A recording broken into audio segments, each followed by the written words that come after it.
44वां अध्याय। महात्मा गांधी के साथ वर्धा में। वर्धा में आपका स्वागत है। महात्मा गांधी के सचिव श्री महादेव देसाई ने इन शब्दों के साथ खद्दर की मालाएं भेंट करते हुए मिस ब्लेज, श्री राइट और मेरा स्वागत किया। अगस्त महीने की एक सुबह हम लोग वर्धा स्टेशन पर पहुंचे ही थे। ट्रेन की धूल और गर्मी से मुक्ति पाने की हमें खुशी हो रही थी। अपना सारा सामान एक बैलगाड़ी के हवाले कर हम लोग श्री देसाई और उनके साथी बाबा साहेब देशमुख एवं डॉक्टर पिंगले के साथ एक खुली कार में बैठ गए। कीचड़ भरी कच्ची सड़क पर चलकर कार थोड़ी ही देर में भारत के राजनीतिक संत के आश्रम मगनबाड़ी में पहुंच गई। श्री देसाई हमें सीधे लेखन कक्ष में ले गए, जहां पालथी लगाकर बैठे थे महात्मा गांधी। एक हाथ में कलम, दूसरे में कागज, चेहरे पर विस्तृत, दूसरों को जीत लेने वाली हृदय से निकलती मुस्कान। स्वागत है, हिंदी में उन्होंने लिखा, क्योंकि यह सोमवार था, सप्ताह का उनका मौन दिवस। हम दोनों की यह पहली ही मुलाकात थी, फिर भी दोनों एक दूसरे की ओर देखकर अत्यंत प्रेम और खुशी के साथ मुस्कुरा रहे थे। 1925 में महात्मा गांधी ने रांची के मेरे विद्यालय में पधारकर उसे सम्मानित किया था और वहां की अतिथि पुस्तिका में प्रशंसा के शब्द लिखे थे। मात्र 100 पाउंड वजन के इस क्षीणकाय संत के शरीर से शारीरिक, मानसिक तथा आध्यात्मिक स्वास्थ्य की आभा प्रकट हो रही थी। उनकी हल्की भूरी सी आंखों में बुद्धि, ईमानदारी और विवेक का तेज था। इस राजनीतिज्ञ ने हजारों कानूनी, सामाजिक और राजनीतिक लड़ाइयों में विजय पाई थी। महात्मा गांधी ने भारत की कोटि कोटि अशिक्षित जनता के हृदय में अपना जो अटल स्थान बनाया है, वैसा स्थान अपनी जनता के हृदयों में विश्व के किसी अन्य नेता ने नहीं बनाया। उनके विख्यात उपाधि महात्मा यानी महान आत्मा उनके प्रति जनता के सहज आदर एवं प्रेम की निशानी है। उनकी खातिर ही गांधी जी केवल धोती पहनकर रहते हैं, जबकि उनकी इस पोशाक पर सब तरफ व्यंग चित्र बनाए जाते हैं। यह पोशाक पददलित जनता के साथ उनकी एकात्मता का प्रतीक है, जो इससे अधिक कुछ पहन नहीं सकती। यहाँ के सब आश्रमवासी आपकी सेवा में उपस्थित हैं। आपको कोई भी काम पड़े तो कृपया इन्हें बुला लीजिएगा। श्री देसाई हमें लेखन कक्ष से अतिथि भवन की ओर ले जा ही रहे थे कि गांधी जी ने जल्दी जल्दी में लिखा यह पर्चा अपने स्वभावगत विनय के साथ मेरे हाथ में दे दिया। श्री देसाई हम लोगों को फलोद्यानों और पुष्प वाटिकाओं के बीच में से एक खपरैल छत के मकान में ले गए, जिसकी खिड़कियों में जालियां लगी हुई थीं। सामने के आंगन में एक 25 फुट चौड़ा कुआं था। श्री देसाई ने बताया कि इसका पानी आश्रम के जानवरों के लिए प्रयुक्त होता है। पास में ही सीमेंट का एक घूमने वाला चक्का था, जो धान की झड़ाई करने के काम में लाया जाता था। हमारे छोटे छोटे कमरों में केवल अत्यावश्यक अल्पतम सामान ही था, केवल रस्सी की एक खटिया। रसोई घर की सफेदी की हुई थी, उसमें एक कोने में नल था और दूसरे कोने में मिट्टी का एक चूल्हा। देहात की विशिष्ट आवाजें हमारे कानों में आ रही थी। कौओं की कांव कांव, चिड़ियाओं की चहचहाहट, मवेशियों का हंबारव, पत्थरों को तोड़ती छेनियों की ठन ठन। श्री राइट की यात्रा दैनंदिनी पर दृष्टि पड़ी तो श्री देसाई ने उसे खोला और एक पन्ने पर महात्मा जी के अनुयायियों यानी सत्याग्रहियों द्वारा लिए जाने वाले सत्याग्रह व्रत में शामिल प्रतिज्ञाओं की सूची उन्होंने लिख दी। अहिंसा, सत्य, अस्तेय, ब्रह्मचर्य, अपरिग्रह, शारीरिक श्रम, स्वाद इंद्रिय पर नियंत्रण, निर्भयता, सर्वधर्म संभाव, स्वदेशी, अस्पृश्यता से मुक्ति। इन 11 प्रतिज्ञाओं का विनम्रता के साथ पालन किया जाना चाहिए। दूसरे दिन गांधी जी ने स्वयं इस पन्ने पर अपने हस्ताक्षर किए और तारीख भी डाल दी, 27 अगस्त 1935। हमारे आगमन के 2 घंटे बाद हम लोगों को भोजन के लिए बुलाया गया। महात्मा जी पहले से ही बरामदे में अपनी थाली के सामने बैठे हुए थे। यह बरामदा उनके लेखन कक्ष के सामने ही आंगन के इस पार था। लगभग 25 सत्याग्रही पीतल की थालियां और कटोरियां अपने अपने सामने लिए बैठे हुए थे। सामूहिक प्रार्थना के बाद पीतल के विशाल पात्रों में से भोजन परोसा जाने लगा। भोजन में घी लगाई हुई रोटियां, सब्जी और नींबू का मीठा अचार था। गांधी जी ने रोटियां, उबाले हुए चुकंदर और कुछ कच्ची सब्जियां तथा संतरे खाए। उनकी थाली में एक और काफी बड़ी मात्रा में नीम के कड़वे पत्तों की चटनी थी। नीम उत्कृष्ट रक्त शोधक है। एक चम्मच से उन्होंने थोड़ी सी चटनी मेरी थाली में डाल दी। बचपन के वे दिन मुझे याद आ गए जब मां मुझे जबरदस्ती या अप्रिय औषधि देती थी। मैंने पानी के साथ वह चटनी गले से नीचे उतार दी, परंतु गांधी जी उसे आराम से थोड़ा थोड़ा कर बिना किसी अरुचि के खा रहे थे। इस छोटी सी घटना से गांधी जी के अपने मन को इच्छानुसार इंद्रियों से अलग करने की क्षमता मेरे ध्यान में आ गई। कुछ वर्ष पहले किए गए उनके अपेंडिक्स के ऑपरेशन की मुझे याद आई, जिसे उस समय बहुत प्रसिद्धि भी दी गई थी। बेहोशी की दवा लेने से इनकार कर ऑपरेशन के दौरान सारा समय वे प्रफुल्लित मन से अपने अनुयायियों से बातें कर रहे थे। उनके चेहरे पर शांत मुस्कान यह साफ बता रही थी कि उन्हें दर्द का कोई एहसास नहीं हो रहा था। दोपहर में मुझे गांधी जी की विख्यात शिष्या मीराबेन से बातचीत करने का अवसर मिला। मीराबेन एक अंग्रेज नौसेना प्रमुख यानी एडमिरल की पुत्री हैं, जिनका नाम आश्रम में आने से पहले मिस मेडलिन स्लेट था। अपने दैनिक कार्यक्रम का विशुद्ध हिंदी में विवरण सुनाते हुए मजबूत सलगता उनका शांत चेहरा उत्साह से खिल उठा। ग्रामोद्धार का कार्य बड़ा संतोषप्रद है। प्रतिदिन सुबह 5 बजे हम लोगों का एक दल आसपास के ग्रामीणों की सेवा करने तथा उन्हें स्वास्थ्य एवं साफ सफाई संबंधी साधारण बातों की जानकारी देने जाता है। हम लोग उनकी घास फूस की झोपड़ियों एवं शौचालयों की सफाई करने का विशेष ध्यान रखते हैं। ग्रामीण जन अशिक्षित हैं। उदाहरण के बिना उन्हें शिक्षित नहीं किया जा सकता। वे प्रसन्नता के साथ हंस पड़ी। उच्च कुल की इस अंग्रेज महिला को मैं आदर भरी दृष्टि से देख रहा था, जो सच्ची ईसाई विनम्रता हृदय में धारण किए मल सफाई तक का काम कर रही थी, जिसे साधारणतः केवल अस्पृश्य लोग ही करते हैं। उन्होंने मुझे बताया, मैं 1925 में भारत आई। इस देश में आकर मुझे ऐसा लगता है कि मैं अपने घर वापस आ गई हूं। अब मैं अपने पुराने जीवन और पुराने तौर तरीकों में कभी लौटना नहीं चाहूंगी। फिर थोड़ी देर हमने अमेरिका के बारे में चर्चा की। उन्होंने कहा, भारत आने वाले अनेक अमेरिकी लोगों की आध्यात्मिक विषयों में गहरी रुचि देखकर मुझे सदा ही आनंद और आश्चर्य होता है। मीराबेन के हाथ शीघ्र ही चरखा चलाने में व्यस्त हो गए। महात्मा जी के प्रयत्नों के फलस्वरूप चरखा अब भारत के ग्रामीण इलाकों में सर्वव्यापी हो गया है। कुटीर उद्योगों के पुनरुज्जीवन को प्रोत्साहित करने के लिए गांधी जी के पास ठोस अर्थशास्त्रीय और सांस्कृतिक कारण हैं। तथापि वे सभी आधुनिक प्रगति से कट्टरता के साथ दूर रहने की सलाह भी नहीं देते। उनके अपने राष्ट्रव्यापी व्यस्त जीवन में मशीनों, रेलगाड़ियों, मोटर गाड़ियों तथा टेलीग्राफ ने महत्वपूर्ण भूमिका निभाई है। 50 वर्ष की जनसेवा, जेल के अंदर बाहर आना जाना, राजनीतिक जगत की छोटी से छोटी बातों एवं उसकी कठोर वास्तविकताओं के साथ दिन प्रतिदिन संघर्ष, इन सभी बातों द्वारा उनके जीवन में और अधिक संतुलन आया है। उनकी उदार मनस्कता में, उनकी स्वस्थ चित्तता में और भी अधिक वृद्धि हुई है तथा उन्हें इस विलक्षण मानवीय तमाशे का विनोदपूर्ण कौतिक बुद्धि के साथ अवलोकन करना सिखाया है। शाम 6 बजे बाबा साहेब देशमुख के यहाँ उनके निमंत्रण पर हम तीनों ने भोजन का आनंद लिया। 7 बजे की प्रार्थना के समय हम लोग आश्रम लौट आए और छत पर पहुंचे, जहां 30 सत्याग्रही गांधी जी के सामने अर्धवृत्ताकार बैठे थे। गांधी जी एक चटाई पर बैठे थे। एक पुरानी जेब घड़ी उनके सामने खड़ी करके रखी हुई थी। अस्त होते सूर्य की अंतिम किरणें ताड़ और बरगद के वृक्षों पर पड़ रही थी। रात के अंधेरे की और झिंगुरों की गुनगुनाहट शुरू हो गई थी। वातावरण शांत गंभीर था। मैं मंत्रमुग्ध हो गया। श्री देसाई एक भजन गाने लगे और बाकी लोग उनका साथ देने लगे। इसके बाद गीता पाठ हुआ।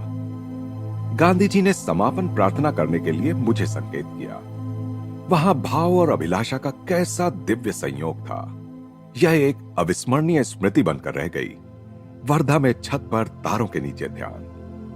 समय की पाबंदी का पालन करते हुए ठीक 8 बजे गांधी जी ने अपना मौन भंग किया। उनके लिए अपने जीवन के वृहद कार्यों के कारण अपने समय को सूक्ष्मता से विभाजित कर विविध कार्यों में बांटना आवश्यक है। स्वागत स्वामी जी। इस बार महात्मा जी का अभिवादन कागज के माध्यम से नहीं था। हम छत से उतरकर उनके लेखन कक्ष में पहुंचे ही थे। लेखन कक्ष में कोई फर्नीचर नहीं था। वहां केवल बैठने की आसन नुमा छोटी छोटी चौकोर चटाइयां थीं। जमीन पर बैठकर लिखने के काम आ सके इतनी ऊंचाई की एक डेस्क, कागज और कुछ साधारण कलमें, फाउंटेन पेन नहीं थी।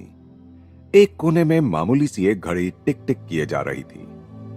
उस कमरे में शांति और भक्ति का वातावरण था।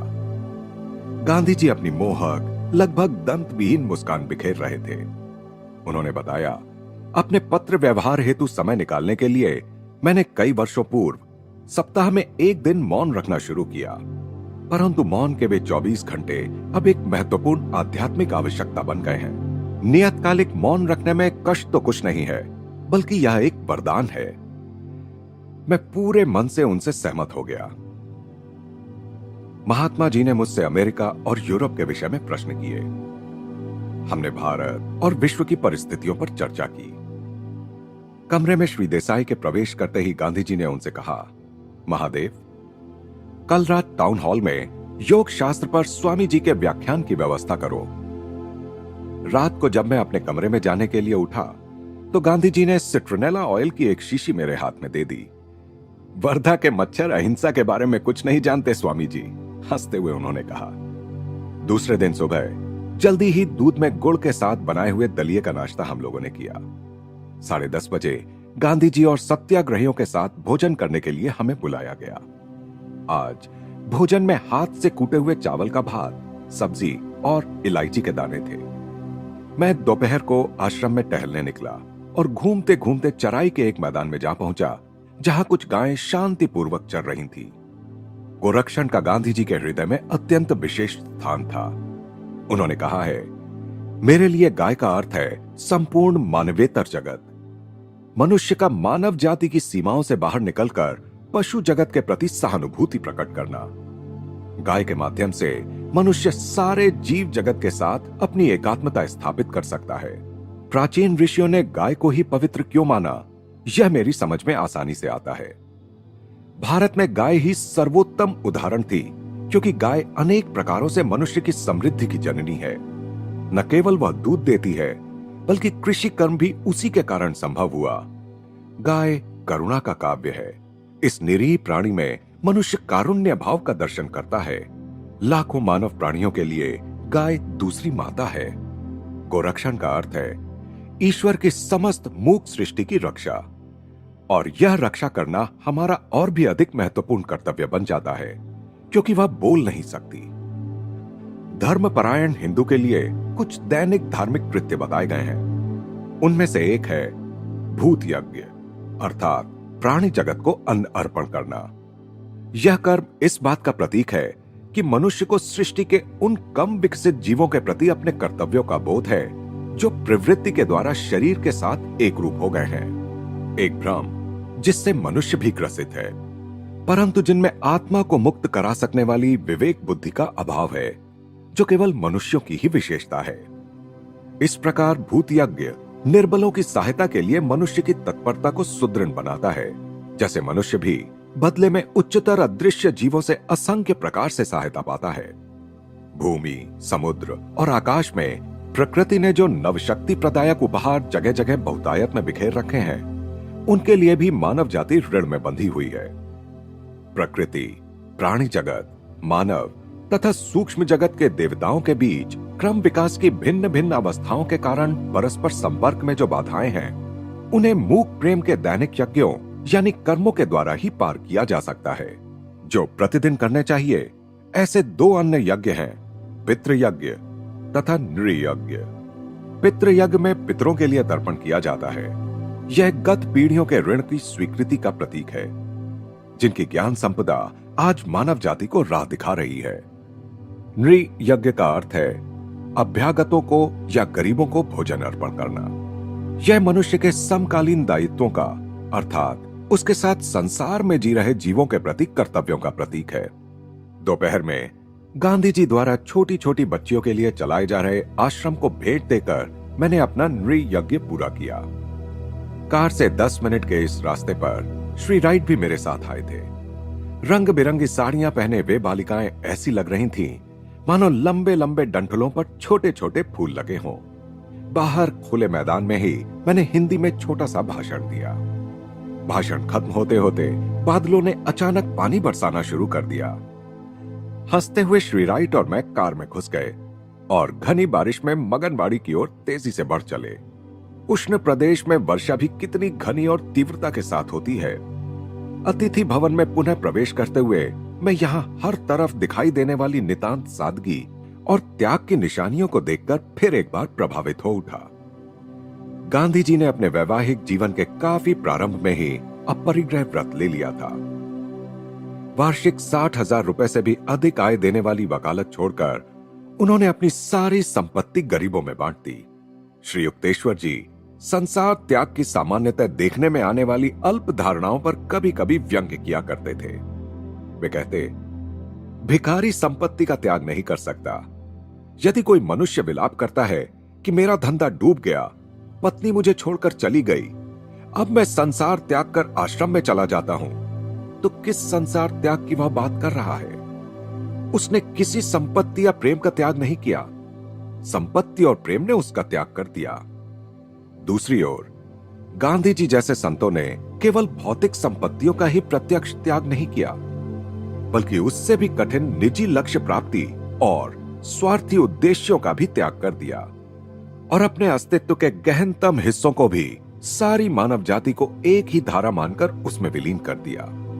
महात्मा जी की असाधारण धर्मपत्नी कस्तूरबा ने कोई आपत्ति प्रकट नहीं की कि उन्होंने उनके लिए या उनके बच्चों के लिए कुछ बचाकर नहीं रखा। गांधी जी का विवाह किशोरावस्था में ही हो गया था। 4 पुत्रों को जन्म देने के बाद उन्होंने और उनकी धर्मपत्नी ने ब्रह्मचर्य का व्रत ले लिया। उनके सहजीवन के प्रखर नाटक की शांत नायिका के रूप में कस्तूरबा अपने पति के साथ कारावास भी गईं। 3-3 सप्ताहों के अनशनों में पति के साथ स्वयं भी उपवास करती रहीं और पति की अनंत जिम्मेदारियों में अपने हिस्से की जिम्मेदारियां संभालती रहीं। गांधी जी के प्रति उन्होंने अपनी श्रद्धा इन शब्दों में व्यक्त की है, मैं आपकी आभारी हूं कि आपकी जीवन संगनी एवं सहधर्मिणी बनने का सौभाग्य मुझे प्राप्त हुआ। मैं आपकी आभारी हूं संसार में सर्वश्रेष्ठ विवाह बंधन के लिए, जो विषय भोग पर नहीं बल्कि ब्रह्मचर्य पर आधारित है।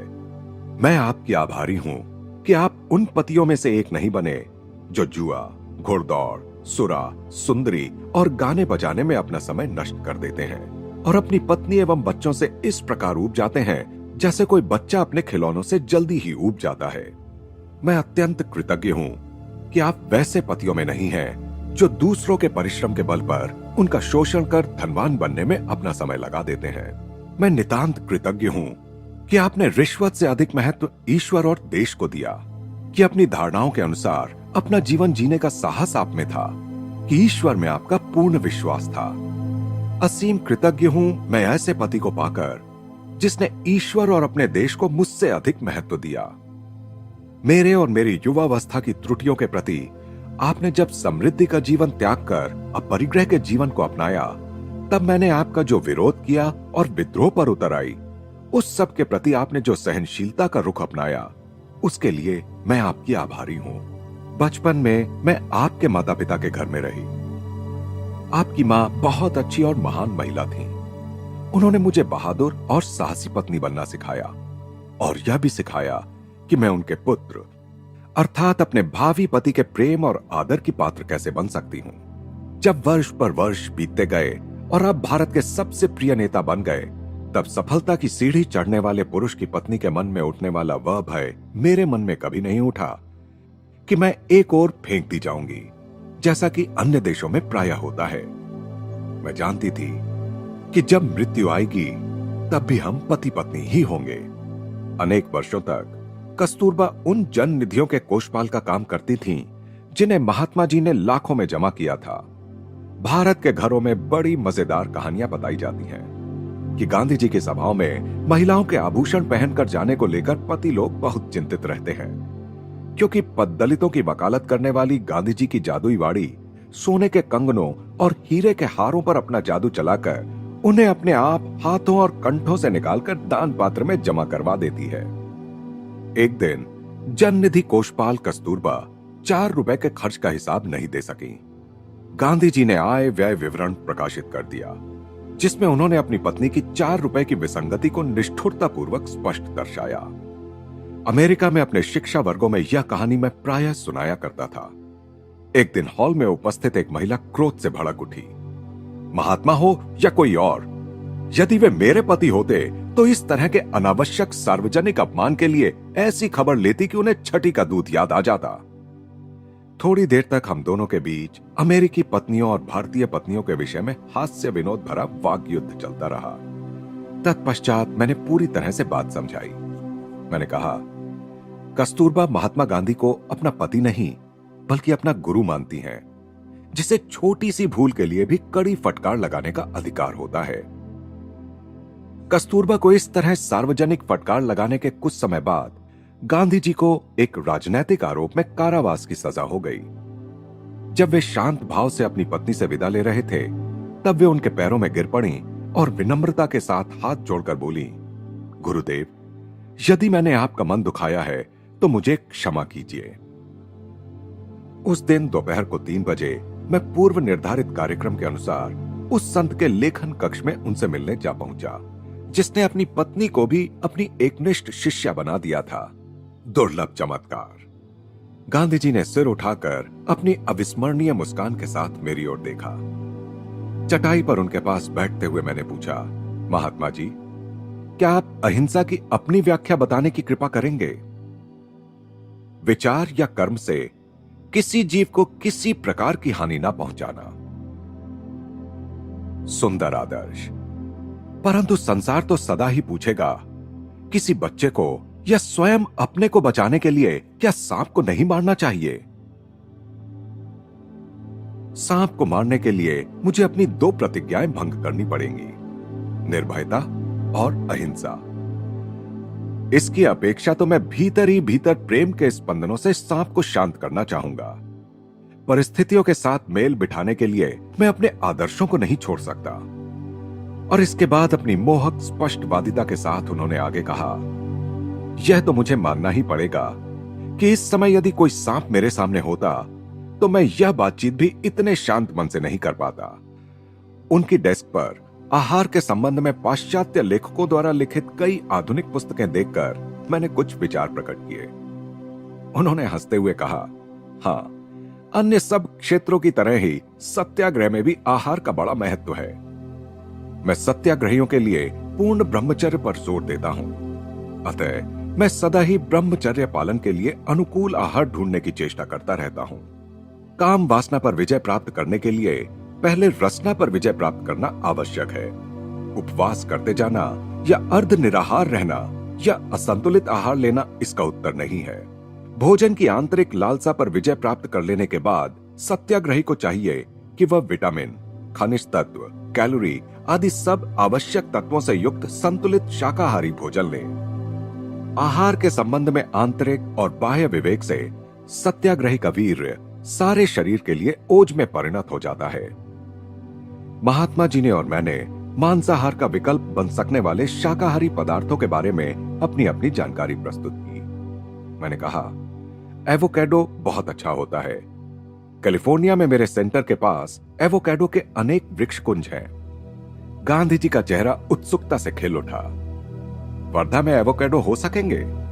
खाने की नई चीज से सत्याग्रहियों को भी खुशी होगी। मैं लॉस एंजलिस से एवोकेडो के कुछ पौधे वर्धा भेजने की याद रखूंगा। अंडे में भी प्रोटीन उच्च मात्रा में होता है। क्या सत्याग्रहियों के लिए अंडे वर्जित हैं? बांझ अंडे वर्जित नहीं हैं। कुछ याद आकर महात्मा जी हंस पड़े। फिर भी कई वर्षों तक मैं किसी को उनका उपयोग नहीं करने देता था। मैं स्वयं तो अभी भी नहीं खाता हूं। एक बार मेरी एक पुत्रवधू पोषक तत्वों की कमी के कारण मरणासन्न हो गई थी। उसके डॉक्टर उसे अंडा खिलाने पर जोर दे रहे थे। मैं मान नहीं रहा था। मैंने अंडे के बदले दूसरा कुछ सुझाने का डॉक्टर से अनुरोध किया। डॉक्टर ने कहा, गांधी जी, बांझ अंडे में जीव नहीं होता, इसलिए जीव हत्या का भी कोई प्रश्न नहीं उठता। तब मैंने अपनी पुत्रवधू को अंडे खिलाने की अनुमति खुशी से दे दी। वह जल्दी ही ठीक हो गई। पिछली रात को गांधी जी ने लाहिड़ी महाशय के क्रिया योग की दीक्षा लेने की इच्छा प्रकट की थी। महात्मा जी की खुली मनोवृत्ति और जिज्ञासा देखकर मैं अभिभूत हो गया। अपनी ईश्वर आराधना में वे बच्चों के समान हैं और उस विशुद्ध ग्रहणशीलता को प्रकट करते हैं जिसकी बच्चों में प्रशंसा करते हुए ईसा मसीह ने कहा था, स्वर्ग का राज्य ऐसों का ही है। क्रिया का उपदेश देने के लिए मैंने जो समय निर्धारित किया था वह आ गया। अब श्री देसाई तथा डॉक्टर पिंगले सहित क्रिया प्रविधि जानने की इच्छा रखने वाले कुछ अन्य सत्याग्रही भी कमरे में दाखिल हो गए। मैंने पहले उन सबको योगदा के शारीरिक व्यायाम सिखाए। इसमें मानसिक रूप से शरीर को 20 भागों में विभाजित देखा जाता है और फिर अपनी इच्छा शक्ति से एक एक करके इस प्रत्येक भाग में शक्ति संचार कराया जाता है। शीघ्र ही वहां उपस्थित प्रत्येक व्यक्ति मेरे सामने मानव मोटर की तरह स्पंदित होने लगा। गांधी जी के शरीर के लगभग सदा ही दृष्टि के सामने खुले रहने वाले 20 भागों में शक्ति की लहरों को देखना आसान था। वे बहुत दुबले पतले तो हैं, परंतु इतने भी नहीं कि देखने में अच्छे न लगे। उनकी त्वचा चिकनी है और उस पर कोई झुर्रियां नहीं पड़ी हैं। बाद में मैंने उन सबको क्रिया योग की मुक्तिदायिनी प्रविधि की दीक्षा दी। गांधी जी ने विश्व के सारे धर्मों का श्रद्धा भाव के साथ अध्ययन किया है। जैन शास्त्र, बाइबल का न्यू टेस्टामेंट और टॉल्स्टॉय का समाज शास्त्रीय साहित्य गांधी जी के अहिंसा सिद्धांत के मुख्य प्रेरणा स्रोत है। उन्होंने अपने विश्वास के बारे में इस प्रकार लिखा है, मैं बाइबल, कुरान और ज़ेंड अवस्था को वेदों के समान ही ईश्वर प्रेरित मानता हूं। मैं गुरु परंपरा में विश्वास करता हूं, परंतु इस युग में लाखों लोगों को गुरु के बिना ही काम चलाना पड़ेगा, क्योंकि किसी एक व्यक्ति में परिपूर्ण पवित्रता और परिपूर्ण ज्ञान का संयोग मिलना दुर्लभ है। परंतु मनुष्य को यह सोचकर निराश होने की आवश्यकता नहीं कि वह अपने धर्म के सत्य को कभी जान नहीं पाएगा, क्योंकि हिंदू धर्म के और सभी महान धर्मों के मूल सिद्धांत अपरिवर्तनीय और सहज समझने योग्य हैं। प्रत्येक हिंदू की भांति मैं भी ईश्वर और उसके एकत्व में, पुनर्जन्म और मुक्ति में विश्वास करता हूं। अपनी पत्नी के प्रति अपनी भावना के समान ही हिंदुत्व के प्रति अपनी भावना का भी मैं वर्णन नहीं कर सकता। मेरे मन को जिस तरह से मेरी पत्नी प्रभावित कर सकती है, उस तरह संसार की अन्य कोई नारी कभी नहीं कर सकती। ऐसा नहीं है कि उसमें कोई दोष नहीं है, बल्कि मैं तो यह भी कहूंगा कि मैं उसमें जितने दोष देख पाता हूं, उससे भी कहीं अधिक दोष उसमें होंगे। परंतु उसके प्रति एक अटूट बंधन का भाव मेरे मन में है। हिंदुत्व के प्रति और हिंदुत्व के बारे में भी ऐसा ही भाव मेरे मन में है। उसमें चाहे कितने ही दोष हों और कितनी ही त्रुटियां हों। गीता पाठ के या तुलसी रामायण के संगीत जैसा आनंद मुझे और किसी भी बात में नहीं मिलता। जब जब मुझे ऐसा लगा कि मैं अपनी अंतिम श्वास ले रहा हूं, तब गीता ही मेरा आधार थी। हिंदू धर्म अनन्य मार्गी धर्म नहीं है। इसमें संसार के सभी प्रेरित पैगंबरों और संत महात्माओं की पूजा के लिए जगह है। सामान्य अर्थ में यह मिशनरी धर्म नहीं है। बेशक इसने अनेकानेक जनजाति, वंश, कुल अपने में समा लिए हैं, परंतु यह समाने की प्रक्रिया क्रम विकास की प्रक्रिया के अंतर्गत अनजाने में संपन्न हुई। हिंदू धर्म शिक्षा देता है कि प्रत्येक मनुष्य को अपने पद या अपने धर्म के अनुसार ईश्वर की आराधना करनी चाहिए, और इसलिए किसी धर्म के साथ उसका कोई विरोध नहीं है। ईसा मसीह के बारे में गांधी जी ने लिखा है, मुझे दृढ़ विश्वास है कि यदि आज वे इस संसार में लोगों के बीच जी रहे होते, तो उन अनेक लोगों के जीवन को अपने आशीर्वाद से धन्य करते जिन्होंने शायद उनका नाम भी कभी सुना ना हो। जैसा कि लिखा ही गया है, वह प्रत्येक मनुष्य नहीं जो मुझे प्रभु प्रभु कहता है, परंतु वह जो मेरे परमपिता की इच्छा का पालन करता है। स्वयं अपने जीवन के दृष्टांत से ईसा ने मानव जाति को वह उच्च उद्देश्य और एकमात्र लक्ष्य दिखाया है जिसे प्राप्त करने का हम सबको प्रयास करना चाहिए।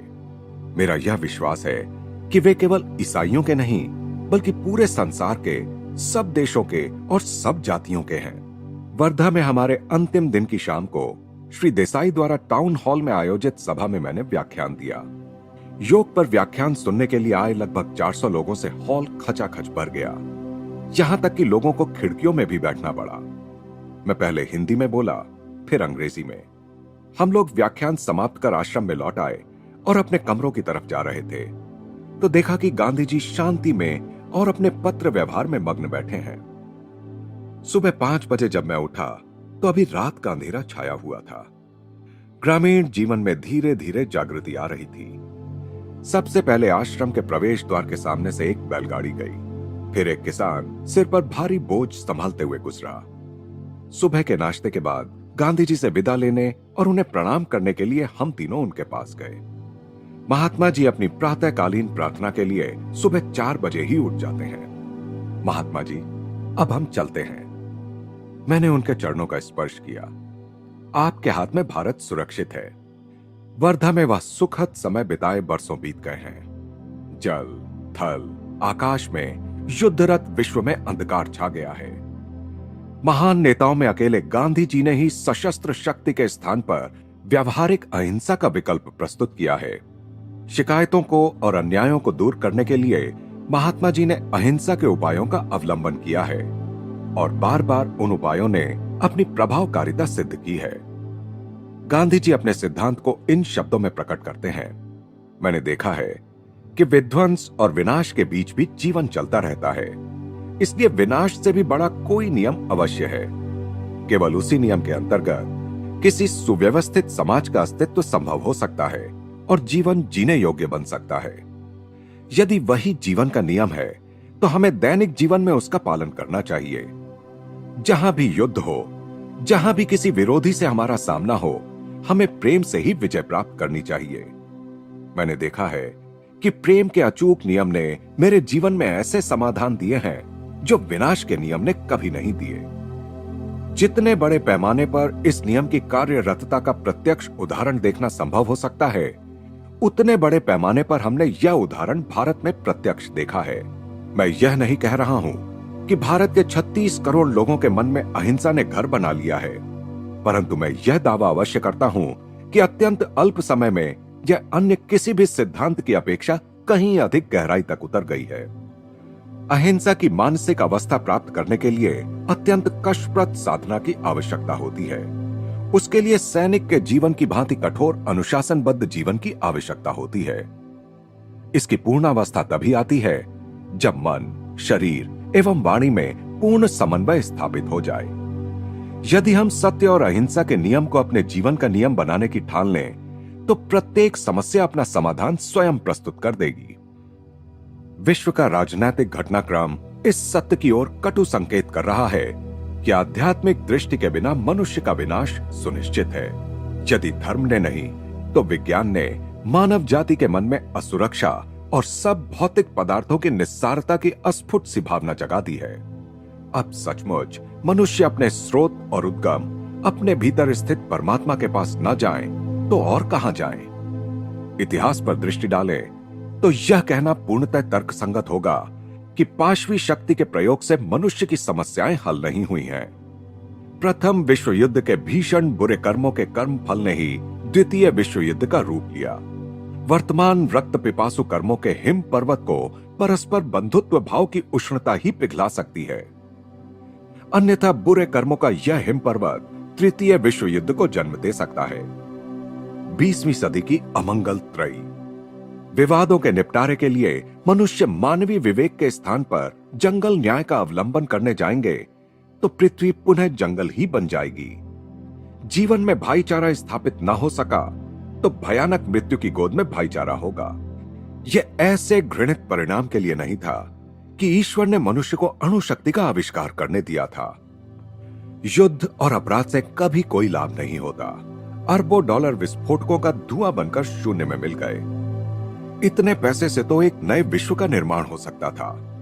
ऐसे विश्व का निर्माण जो रोग व्यथा से लगभग मुक्त और दरिद्रता से पूर्णतः मुक्त होता। भय, अराजकता, अकाल और महामारी आदि के प्रलय नृत्यों का रंगमंच न रहकर पृथ्वी शांति, समृद्धि और वृद्धिगत होते ज्ञान की विस्तीर्ण भूमि बनती। गांधी जी की अहिंसा की पुकार मनुष्य की अंतरात्मा को छूती है। राष्ट्रों को अब मृत्यु के साथ नहीं बल्कि जीवन के साथ, विध्वंस के साथ नहीं बल्कि निर्माण के साथ, घृणा के साथ नहीं बल्कि प्रेम के रचनाकारी चमत्कारों के साथ अपना संबंध जोड़ना चाहिए। महाभारत में कहा गया है, चाहे किसी भी प्रकार की हानि क्यों ना की गई हो, मनुष्य को क्षमा कर देना चाहिए। कहा गया है कि मनुष्य की क्षमाशीलता के कारण ही मानव जाति का अस्तित्व निरंतर बना हुआ है। क्षमा पवित्रता है। क्षमा के कारण ही सृष्टि टिकी हुई है। क्षमा ही शक्तिमानों की शक्ति है। क्षमा ही त्याग है। क्षमा ही मन की शांति है। क्षमा और सौम्यता आत्मसंयमी व्यक्तियों के गुण हैं। ये शाश्वत सद्धर्म का प्रतिनिधित्व करते हैं। अहिंसा क्षमा और प्रेम का स्वाभाविक परिणाम है। गांधी जी कहते हैं, धर्म युद्ध में प्राण हानि आवश्यक ही हो जाए तो मनुष्य को ईसा मसीह की तरह स्वयं अपना रक्त बहाने के लिए तैयार होना चाहिए, दूसरों का नहीं। इससे विश्व में रक्तपात तो कम होगा। किसी दिन भारतीय सत्याग्रहियों पर महाकाव्य लिखे जाएंगे, जिन्होंने घृणा का प्रेम से, हिंसा का अहिंसा से सामना किया, जिन्होंने शस्त्र उठाने की अपेक्षा निर्दयता से कट जाना बेहतर समझा। कुछ ऐतिहासिक प्रसंगों पर तो परिणाम यह हुआ कि दमनकारी अपनी बंदूकें फेंक कर भाग गए, क्योंकि दूसरों के जीवन को अपने जीवन से अधिक मूल्यवान मानने वाले उन मनुष्यों को देखकर उनके मन लज्जा से भर गए। वे अंतर में हिल गए। गांधी जी कहते हैं, रक्तपात के द्वारा अपने देश को स्वतंत्र कराने का प्रयास करने की अपेक्षा आवश्यक हुआ तो मैं सदियों तक स्वतंत्रता की प्रतीक्षा करूंगा। बाइबल चेतावनी देती है, जो तलवार हाथ में लेंगे वे तलवार से ही कटकर मर जाएंगे। महात्मा गांधी ने लिखा है, मैं स्वयं को राष्ट्रवादी कहता हूं, लेकिन मेरा राष्ट्रवाद उतना ही व्यापक है जितना यह विश्व। वह पृथ्वी के सारे राष्ट्रों को अपने घेरे में लेता है। मेरे राष्ट्रवाद में पूरे विश्व का कल्याण समाविष्ट है। मैं नहीं चाहता कि अन्य राष्ट्रों के भस्मावशेषों पर मेरा भारत खड़ा हो। मैं नहीं चाहता कि भारत एक भी मनुष्य का शोषण करे। मैं चाहता हूं कि भारत शक्तिशाली बने ताकि वह अन्य राष्ट्रों में भी शक्ति का संचार कर सके। आज ऐसा करने वाला एक भी राष्ट्र यूरोप में नहीं है। वे दूसरों को शक्ति नहीं देते। अमेरिका के राष्ट्रपति विल्सन ने अपने 14 सुंदर सूत्र तो प्रस्तुत कर दिए, पर बाद में कहा, शांति स्थापित करने का हमारा यह प्रयास विफल हो भी जाता है तो हमारे पास अपने शस्त्र तो हैं ही। मैं इस स्थिति को उलट देना चाहता हूं और यह कहना चाहता हूं, हमारे शस्त्र तो विफल हो ही चुके हैं। अब हमें किसी नए साधन की खोज में रहना चाहिए। हमें प्रेम और ईश्वर की शक्ति को, सत्य को आजमाना चाहिए। जब वह हमारे पास होगी तब हमें और किसी चीज की आवश्यकता ही नहीं पड़ेगी। उन हजारों सच्चे सत्याग्रहियों, यानी वो सब जिन्होंने इस प्रकरण के पूर्वार्ध में उल्लिखित 11 कठोर प्रतिज्ञाओं का व्रत लिया है, को तैयार कर, जो भारतीय जनता को अहिंसा के आध्यात्मिक एवं भौतिक लाभों का बड़े धीरज के साथ परिचय कराने के द्वारा उन्हें अहिंसा के अस्त्रों यानी अन्याय के साथ असहयोग, अपमान सहने की तैयारी, कारावास, शस्त्र उठाने की अपेक्षा मृत्यु से सुसज्जित करने के द्वारा और असंख्य सत्याग्रहियों के वीरोचित हौतात्म्य के असंख्य उदाहरणों से जागतिक सहानुभूति प्राप्त करने के द्वारा गांधी जी ने बड़े ही नाट्यमय ढंग से अहिंसा के व्यावहारिक स्वरूप तथा विवादों को युद्धों के बिना भी प्रभावी तरीके से हल करने की उसकी क्षमता को चित्रित किया है। किसी भी अन्य देश के किसी भी नेता ने केवल गोलियों के द्वारा ही जो राजनीतिक रियायतें कभी प्राप्त की होंगी, उनसे कहीं अधिक राजनीतिक रियायतें गांधी जी ने अहिंसा के मार्ग द्वारा अब तक प्राप्त भी कर ली हैं। सब प्रकार के अन्यायों एवं बुराइयों के उन्मूलन के लिए अहिंसात्मक उपायों का प्रयोग केवल राजनीतिक अखाड़े में ही किया गया है, ऐसी बात नहीं। भारतीय समाज सुधार के अत्यंत नाजुक और पेचीदे क्षेत्र में भी इसका प्रयोग किया गया है। गांधी जी और उनके अनुयायियों ने दीर्घकाल से चले आ रहे अनेक हिंदू मुसलमान विवादों को खत्म कर दिया है। लाखों मुसलमान गांधी जी को अपना नेता भी मानते हैं। अस्पृश्यों को तो गांधी जी के रूप में अपना निर्भय और विजयी योद्धा मिल गया है। गांधी जी ने लिखा था, यदि मुझे फिर से जन्म लेना पड़े तो मैं अछूतों के बीच अछूत बनकर ही जन्म लेना चाहूंगा, क्योंकि उसके द्वारा मैं और अधिक प्रभावशाली ढंग से उनकी सेवा कर सकूंगा। महात्मा जी सचमुच महान आत्मा ही हैं, पर उन्हें यह उपाधि प्रदान करने का श्रेय भारत की कोटि कोटि अशिक्षित जनता की सूक्ष्म दृष्टि को जाता है। इस नम्र संत का स्वयं अपने देश में भी आदर होता है। साधारण किसान भी गांधी जी के उच्च आदर्शों को अपना सका। गांधी जी पूर्ण अंतःकरण से मानव की अंतर्जात महानता में विश्वास करते हैं। इस मामले में विश्वास को धक्का लगते रहना तो अपरिहार्य है, परंतु फिर भी वे कभी निराश नहीं हुए। वे लिखते हैं, सत्याग्रही को कोई 20 बार धोखा दे तो भी 21वीं बार वह फिर उस पर विश्वास करने के लिए तैयार रहता है, क्योंकि मानव स्वभाव में निर्विवाद विश्वास ही इस पथ का सार है। एक बार किसी टीकाकार ने उनसे कहा, महात्मा जी, आप असाधारण पुरुष हैं। आपको संसार से अपने जैसे आचरण की आशा नहीं करनी चाहिए। गांधी जी ने कहा, कितना विचित्र है हम लोगों का यह सोचना कि शरीर में तो सुधार किया जा सकता है, पर आत्मा की सुप्त शक्तियों को जगाना असंभव है। यही सिद्ध करने की कोशिश में तो मैं लगा हूं कि मुझ में ऐसी शक्तियां हों भी, तब भी मैं अन्य सब की तरह ही नश्वर हूं, और मुझ में न तो कोई असाधारणता कभी थी और न अभी है। मैं एक साधारण व्यक्ति मात्र हूं, जो अन्य किसी भी मर्त्य मानव की भांति ही भूल कर सकता है। हां, यह मैं अवश्य स्वीकार करूंगा कि अपनी भूल मान लेने की और अपने कदम वापस लेने की विनम्रता मुझ में है। मैं यह भी स्वीकार करता हूं कि ईश्वर और उसकी महिमा में मेरा अटल विश्वास है, तथा सत्य और प्रेम के प्रति मुझ में अदम्य अनुराग है। परंतु क्या यही सब प्रत्येक मनुष्य में सुप्त अवस्था में नहीं है? फिर आगे उन्होंने कहा, भौतिक जगत में यदि हम नई नई खोजें और आविष्कार कर सकते हैं, तो क्या आध्यात्मिक क्षेत्र में ही अपना दिवालियापन घोषित करना जरूरी है? क्या यह अपरिहार्य है कि मनुष्य पहले पशु ही बने और फिर मनुष्य, वह भी यदि कभी बन सका तो? अमेरिकी लोगों को तो गर्व के साथ विलियम पेन के उस अहिंसा प्रयोग को याद करना चाहिए, जो पेंसिल्वेनिया में 17वीं शताब्दी में स्वतंत्र बस्ती बसाने में उन्होंने किया था। वहां न कोई किले थे, न सैनिक थे, न कोई रक्षक थे और न कोई अस्त्र शस्त्र थे। अमेरिका में नए बसने आए लोगों के और रेड इंडियन लोगों के बीच जो बर्बर सीमा प्रांतीय युद्ध और नृशंस नरसंहार चलते रहते थे, उनमें केवल पेंसिल्वेनिया के क्वेकर ही ऐसे लोग थे जिन्हें किसी ने कभी छुआ तक नहीं। बाकी लोग या तो लड़ाइयों में मार डाले गए या नरसंहारों में, परंतु ये लोग पूर्णतः सुरक्षित थे। एक भी क्वेकर स्त्री पर कभी हमला नहीं हुआ, एक भी क्वेकर बच्चे की कभी हत्या नहीं हुई, एक भी क्वेकर आदमी को कभी कोई यातना नहीं दी गई। अंत में जब क्वेकर लोगों को उस राज्य का शासन छोड़ देने पर विवश होना पड़ा, तब युद्ध छिड़ गया और कुछ पेंसिल्वेनिया के लोग मारे गए, परंतु केवल 3 क्वेकर ही इसमें मरे, और ये 3 ऐसे लोग थे जो अपने मार्ग से इतने भटक गए थे कि अपनी सुरक्षा के लिए शस्त्र रखते थे।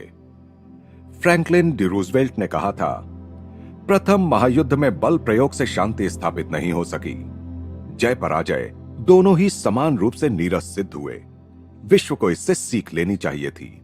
लाओ त्सु का उपदेश था, हिंसा के जितने अधिक हथियार होंगे, उतनी ही अधिक मनुष्य की दुर्दशा होगी। हिंसा की विजय का अंत शोक समारोह के साथ ही होता है। गांधी जी ने घोषणा की है, मैं विश्व शांति के लिए लड़ रहा हूं।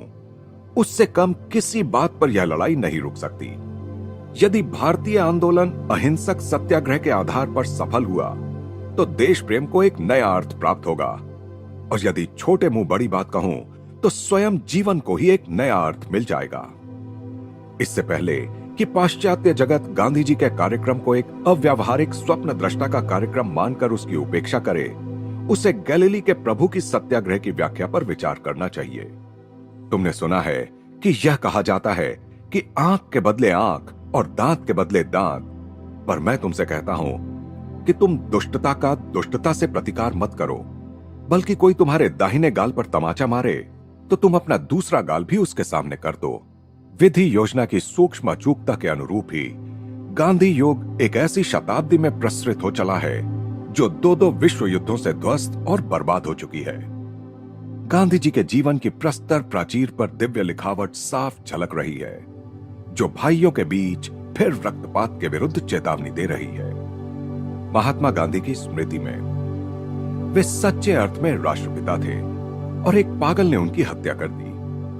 कोटि कोटि नर नारी शोक में डूबे हैं, क्योंकि दीपक बुझ गया है। इस देश में जो दीपक जगमगा रहा था, वह कोई साधारण दीपक नहीं था। 1000 वर्षों तक उस दीपक का प्रकाश इस देश में दिखता रहेगा और सारा संसार उसे देखेगा। ये शब्द भारत के प्रधानमंत्री जवाहरलाल नेहरू ने 30 जनवरी 1948 को नई दिल्ली में महात्मा गांधी की हत्या हो जाने के थोड़ी ही देर बाद कहे थे। 5 ही महीने पहले भारत ने शांतिपूर्ण रीति से अपनी स्वतंत्रता प्राप्त कर ली थी। 78 वर्षीय गांधी जी का कार्य पूरा हो गया था। उन्हें अपना अंत निकट होने का आभास हो गया था। उस दुखद घटना के दिन प्रातः ही उन्होंने अपनी पोती से कहा था, आभा, सारे महत्वपूर्ण कागजों को आज मेरे पास ले आओ। मुझे आज ही उन सबका उत्तर देना पड़ेगा, कल शायद कभी ना आए। अपने लेखों में अनेक स्थानों पर गांधी जी ने अपनी अंतिम नियति के संकेत दे दिए थे। उपवास से क्षीण हुई काया में 3 गोलियां उतार दी गई थीं। धीरे धीरे भूमि पर ढहते हुए महात्मा जी ने हाथ ऊपर की ओर उठाए और अपनी ओर से क्षमा प्रदान कर दी। अपने जीवन के सभी क्षेत्रों में वे भोले कलाकार तो थे ही, मृत्यु के क्षणों में वे महानतम कलाकार बन गए। उनके निस्वार्थी जीवन के सारे त्यागों ने ही प्रेम की वह अंतिम अभिव्यक्ति संभव बना दी। गांधी जी को अपनी श्रद्धांजलि अर्पित करते हुए एल्बर्ट आइंस्टाइन ने लिखा, आने वाली पीढ़ियां शायद ही इस बात पर विश्वास कर पाएंगी कि इनके समान कोई पुरुष कभी इस धरती पर रक्त मांस के शरीर में चलता था। रोम में वेटिकन से अपने संदेश में पोप ने कहा, महात्मा गांधी की हत्या के कारण यहां भारी शोक छा गया है। हम गांधी को ईसाई मूल्यों का देवदूत मानते हैं। किसी विशिष्ट सत्कार्य को संपन्न करने के लिए इस पृथ्वी पर अवतरित होने वाले सभी महापुरुषों के जीवन के साथ कोई ना कोई सांकेतिक अर्थ जुड़ा रहता है। भारतीय एकता की खातिर नाट्यमय रीति से हुई गांधी जी की मृत्यु ने प्रत्येक महाद्वीप में आपसी फूट और कलहों से विदीर्ण हुए संसार को उनका संदेश और भी अधिक स्पष्ट कर सुनाया है। उन्होंने एक भविष्यवाणी के रूप में वह संदेश दिया है, मनुष्यों के बीच अहिंसा का पदार्पण हो गया है और अब यह यहीं रहेगी। यह विश्व शांति की अग्रदूत है। पुस्तक में इस अध्याय में महात्मा गांधी की हिंदी लिखावट दी गई है। महात्मा गांधी योगदा सत्संग ब्रह्मचर्य विद्यालय आए थे। अतिथि पुस्तिका में उन्होंने लिखा है, इस संस्था की मैं सर्व प्रकार से उन्नति चाहता हूं। इस संस्था का मेरे मन पर अच्छा असर पड़ा है। चरखे की प्रवृत्ति में मैं ज्यादा ज्ञान और अभ्यास की आशा रखता हूं। 17 सितंबर 1925, हस्ताक्षर मोहनदास गांधी।